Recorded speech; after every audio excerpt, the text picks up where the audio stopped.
কিশোরগঞ্জের সরকারি প্রাথমিক বিদ্যালয়ের সহকারী শিক্ষকদের দশম গ্রেড বাস্তবায়ন সমন্বয় পরিষদের আয়োজনে মানববন্ধন অনুষ্ঠিত হয়েছে।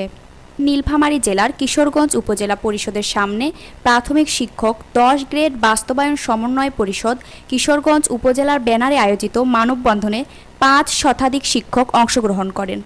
মানববন্ধনে রবিউল ইসলাম, মতিউর রহমান, শিক্ষক নেতা আলী আকবর সহ বিভিন্ন প্রাথমিক বিদ্যালয়ের সহকারী শিক্ষকরা বক্তব্য রাখেন।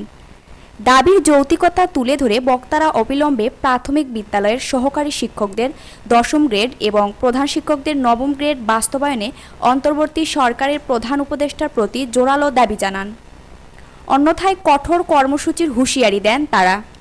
এদিকে মানববন্ধন কর্মসূচি শেষে শিক্ষকদের একটি প্রতিনিধি দল উপজেলা নির্বাহী অফিসারের মাধ্যমে অন্তর্বর্তীকালীন সরকারের মাননীয় প্রধান উপদেষ্টা কার্যালয় বরাবর একটি স্মারকলিপি প্রদান করে ঘণ্টাব্যাপী এই কর্মসূচির সমাপ্তি ঘোষণা করেন।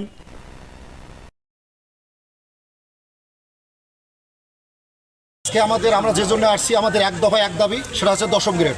এই দশম গ্রেড প্রাপ্তির লক্ষ্যে আমরা ইউনুস মহোদয়ের কাছে আমরা আসছি আমাদের স্মারকলিপি প্রদান করার জন্য। সবাই আমরা দশম গ্রেডের জন্য বলি, এক দফায় এক দাবি, এক দফায় এক দাবি। এবং আমরা যতদিন দশম গ্রেড বাস্তবায়ন না হবে ততদিন আমরা এই মাঠ থেকে উঠব না। এটা আমাদের সকলের দাবি। এটা হলো আমাদের দশম গ্রেড বাস্তবায়ন সমন্বয় পরিষদের দাবি। এটা আমাদের প্রাণের দাবি, সকল সহকারী শিক্ষকের দাবি এবং সারা বাংলাদেশের আপামর জনতার দাবি। কারণ আমরা শিক্ষক হিসেবে বাঁচতে চাই, আমরা সহকারী শিক্ষক হিসেবে বাঁচতে চাই না।